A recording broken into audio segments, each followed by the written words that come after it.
Magandang hapon po sa ating lahat. Narito ang weather update sa araw ng Sabado, May 18, 2024. Wala pa rin naman tayong binabantay ang anumang bagyo or low pressure area sa loob at labas ng ating Philippine Area of Responsibility. Pero meron tayong dalawang weather system na nakakaapekto dito sa ating bansa. Una na dito ang shear line at ang easterlies. Ang easterlies, ito yung mainit na hangin na nanggagaling dito sa may dagat Pasipiko. Samantala, itong shear line naman ay salubungan ng mainit na hangin, which is easterlies, at malamig na hangin, which is northeasterly wind flow.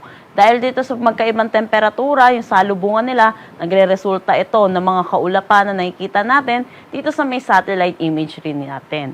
Dahil dito asahan natin makakaranas ng maulap na papawirin na may mga kalat-kalat na pag-ulan dito sa may Batanes at Babuyan Islands. For Metro Manila naman at nalalabing bahagi ng ating bansa, patuloy ang pag-iral ng easterlies kaya asahan natin magpapatuloy itong maaliwalas pero mainit at maalinsangan na tanghali hanggang hapon na may mga mataas na tsansa ng mga localized thunderstorm pagdating sa hapon at sa gabi. Para naman sa magiging panahon natin bukas dito sa Luzon, kung makikita po natin, cloudy pa rin dito sa may eastern section ng extreme northern Luzon, dulot pa rin ito ng shear line. Asahan naman natin sa nalalabing bahagi, magpapatuloy itong maaliwalas na panahon. Agwat ng temperatura for Metro Manila ay 26 to 34 degrees Celsius, sa Lawag 25 to 35 degrees Celsius, Tuguegarao 24 to 33 degrees Celsius. For Baguio, asahan natin 18 to 24 degrees Celsius, Tagaytay 23 to 33 degrees Celsius, at Legazpi 28 to 34 degrees Celsius. Para naman dito sa may Palawan, Visayas at Mindanao, patuloy pa rin itong maaliwalas na panahon. Agwat ng temperatura for Calayan Islands at Puerto Princesa, 27 to 34 degrees Celsius. For Iloilo, asahan natin maximum temperature 34 degrees Celsius. Sa Tacloban, 26 to 32 degrees Celsius. Sa Cebu, 27 to 33 degrees Celsius.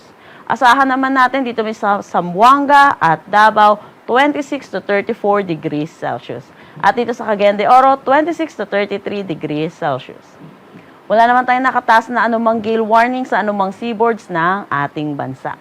Dako naman tayo sa magiging panahon natin sa susunod na 3 araw sa mga piling syudad natin. Kung makikita po natin, magpapatuloy pa rin itong maaliwalas na panahon dahil pa rin sa easterlies.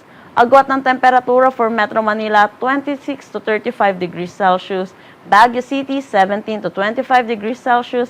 Legazpi, 27 to 34 degrees Celsius. Dito naman sa Visayas, asahan natin generally fair weather pa rin. For Metro Cebu, agwat ng temperatura 27 to 33 degrees Celsius.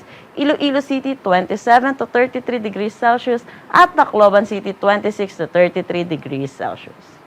Para naman dito sa Mindanao, asahan natin pagpapatuloy itong maalinsangan na mainit na tanghali na may mga tsansa ng mga localized thunderstorm pagdating sa hapon at sa gabi. At patuloy na pag-iral nitong easterlies. Sa Metro Davao, agwat ng temperatura 26 to 35 degrees Celsius, Cagayan de Oro 26 to 33 degrees Celsius, at Zamboanga City 25 to 35 degrees Celsius.